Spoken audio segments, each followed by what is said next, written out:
All right, YouTube, how's it going? Coming back at you with another knife video today. Looking at the Tashi Bharucha design, all about the lines. That is so true. It's a collaboration between Tashi Bharucha, Lee Williams with the kickstop. We'll talk about more about that, and Riot knives. So, really good looking knife. And really, when you look at that knife and you see that saying, I saw this on the case and I said, it is all about the lines, and the lines of this knife are freaking awesome, right? They're amazing. It's so clean looking. So that's really what the focus of this review will be on more, is those lines. Like, it's just the design element of this knife. So this is the Krypton, by the way. I haven't said that. And it is, again, manufactured by Riot Knives. Based on his custom knife, the Krypton. It's available in a few different configurations. This one is the vented one. They have a Mokutai one, and I want to say maybe a carbon fiber one. I'm not sure on that aspect, but I think there's a couple different options available. Yeah, Mokutai, that one's about $475, pretty expensive. So the basic specs on this guy, you have a 3.1 inch blade with an overall length of 7.1, so about a 4-inch handle. The blade to handle ratio is something I'll talk about a little later, but yeah, we'll talk about that in a sec. Don't want to get ahead of myself. So that's your size. Let's do some comparisons here. How about the Para 3? A little bit bigger. How about the Benchmade bug out? I just got this carbon fiber S90V version in. It's a little smaller than the bug out. Pretty similar in size though to these knives. And another one that's gotten a lot of hype lately that I really like too, I just got yesterday, is the Quiet Carry Drift. So you can see they're very, very close. So it's a smaller knife on the smaller size. Doesn't feel small to me though. The handle is so neutral, and it just has such a nice design that you can really get, way more than 4 fingers. I mean, you can choke up here with this thumb ramp up here, and you have a flat right here for your thumb finger. So you can really choke up, or you can choke back, and I still have plenty of space. So handle-wise, I think it's great size. Yeah, so your basic specs out of the way. Oh, CPM 154 steel as well. Now, this version, I want to say runs around 340. That sounded funny.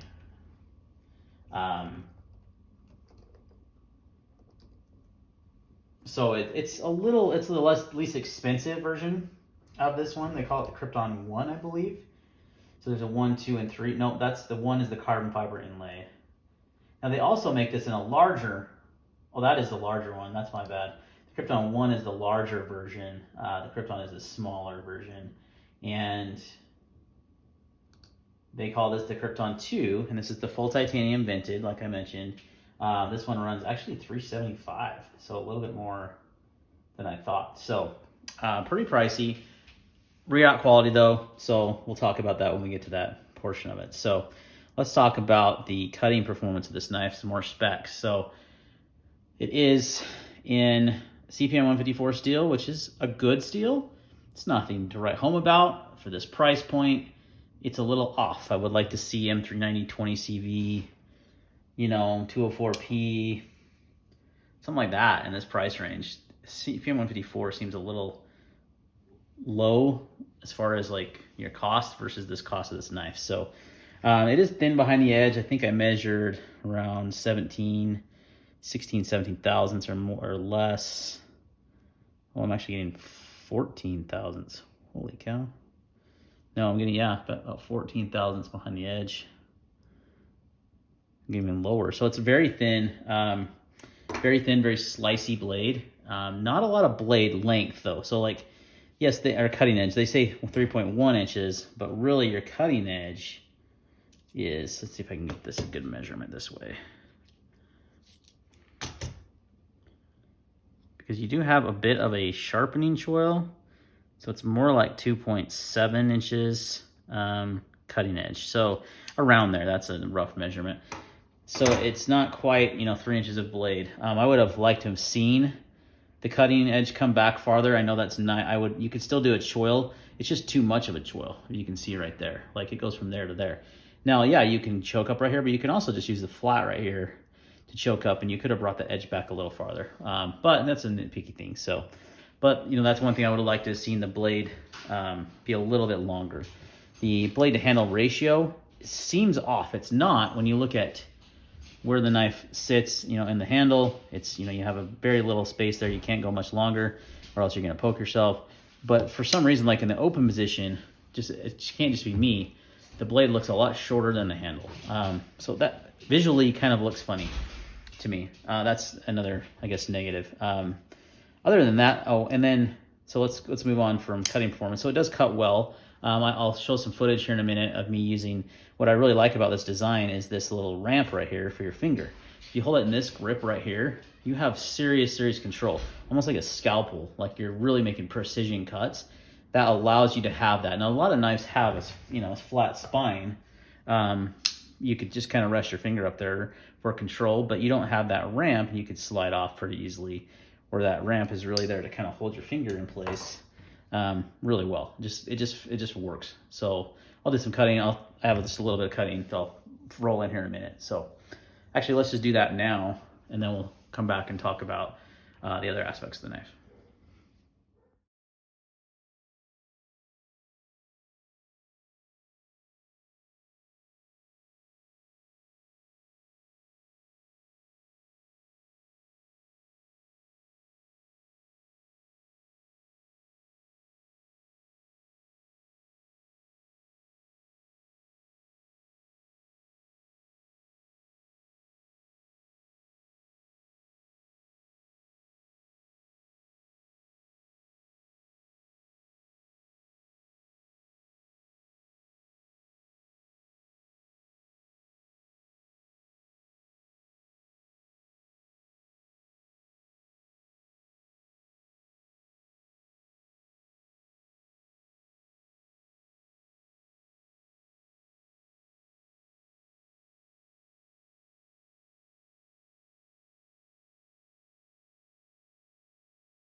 All right.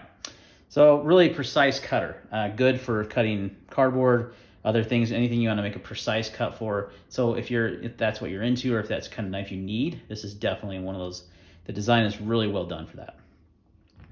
Let's talk about the action. The action is good with the kickstop flipper.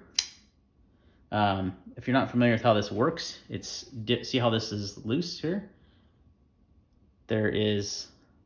It's not attached to the blade tang. It's separate right here, okay? So most flippers are going to have, I have one right here. That tang is part of the blade, right? So here's this Wee knife. The tang is part of the blade, so I'll just one piece. Here it's a separate piece that kind of rotates here.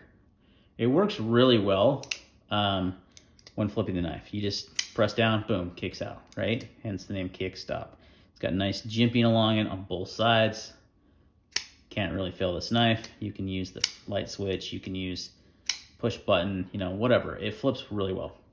Also, as another deployment method, you have a fuller along the side of this knife on both sides that you can middle finger flick, which is great. One thing I liked about this knife a lot was the ability that it had multiple deployment methods. I'm always a big fan of multiple deployment methods on a knife, so that's another win.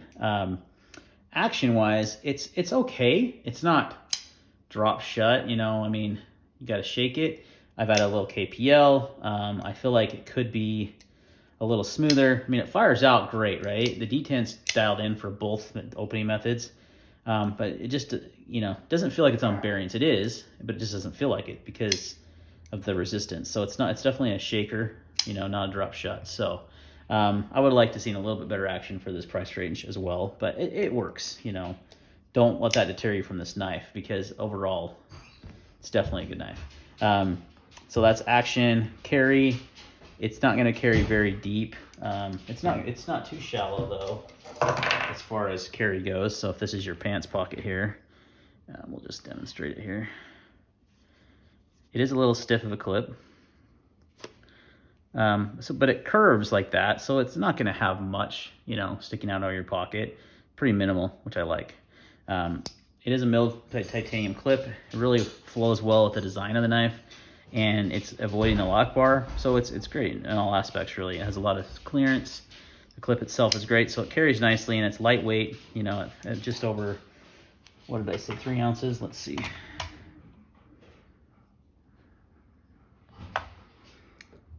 Well, that seems high. 3.7, huh?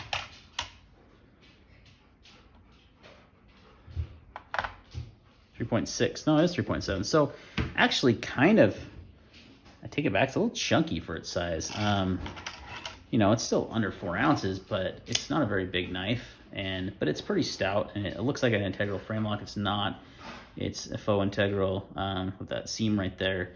Really well put together though, as you'd expect from yacht. So, but a little on the chunky side. There is no internal milling. Well, I guess technically there is milling in the vents and right here on the lock bar, but other than that, not inside on the scales. So could be a little lighter, but it still feels good in the hand. So that's your weight on that. So the carry's nice. It's compact, small. You're not going to notice it too much. Could be a titch lighter. The design aspects of the knife, that's something I want to cover more on my reviews, and I want to talk about that one, especially in this one, because if you look at the designer, if you know his work, and that's his saying, the lines on this knife are awesome. I mean, look how well it flows from the tip of the blade with that nice curvature of the handle all the way to the rear, and then here on the top, same. The lines just flow. If you flow it over on even the pocket clip flows with those lines really well. Just excellent lines on this knife. The harpoonish style drop point I like it because it adds utility to the knife. A lot of people aren't going to like the aesthetics of it. Like, why don't you just make it a drop point and bring it up? I like this. It works really well. It's designed for precision cutting, and it does that really well. So I do really like that aspect of it. Design wise, I think it's a fantastic design, well executed by Riot. Pretty expensive for a smaller knife in the steel choice. So let's talk about value. Brings us to that conversation. Not the best, honestly, as far as value is concerned. Riot is the premier manufacturer in China, but it is still a overseas made knife, and with titanium handles, so nothing crazy. I mean, it's got some, the venting adds a little extra machining. The machining on it's really nice. The blade steel is leaves a little bit desired. It's a good steel, but for this price point, you expect a little bit more. So I feel like it's a titch overpriced. So the value is not super high on it. But overall, thoughts. I've given you my negatives. The blade to handle ratio just looks kind of off. It looks like the blade could be a titch longer. But really, when you look at how the knife goes into the handle, that's not really that possible. So it's just a design of the knife, like how the handle curvature here is. I haven't talked about ergonomics. Duh. Ergos, before I get too far ahead of myself, this is amazingly ergonomic. Like, the handle is very neutral. Maybe I did already talk about this. Geez, guys, if I did, I apologize. You've got that thumb ramp there if you want to hold it up here, if you want to do that precise cut. I mean, it just feels good in any grip that you put it in. So it's fantastically ergonomic, and that has a lot to do with the lines and the design of the handle, right? So ergonomics are great on the knife, but overall, I do like it quite a bit. Wish it was a little less expensive, and wish it had a little bit more premium steel. Again, nothing wrong with CPM 154, good steel, but for this price point, I feel like you're expecting a little bit more for your money, when it comes to that. So that bleeds into that value conversation. Is it the best value? No. It's $375 to $425, I think was what this cost, depending on the model. So it's a little high. But overall, a cool design. with that kickstop flipper, which is really neat. You know how it works. It completely hides the flipper when you flip it, which is awesome. But you still get a great flipping action. I do like the multi opening methods, the middle finger flick. Like I said, there's a lot to like about this knife. It's definitely a good design, well executed by Riyadh. Thanks for watching, guys, and see you in the next video.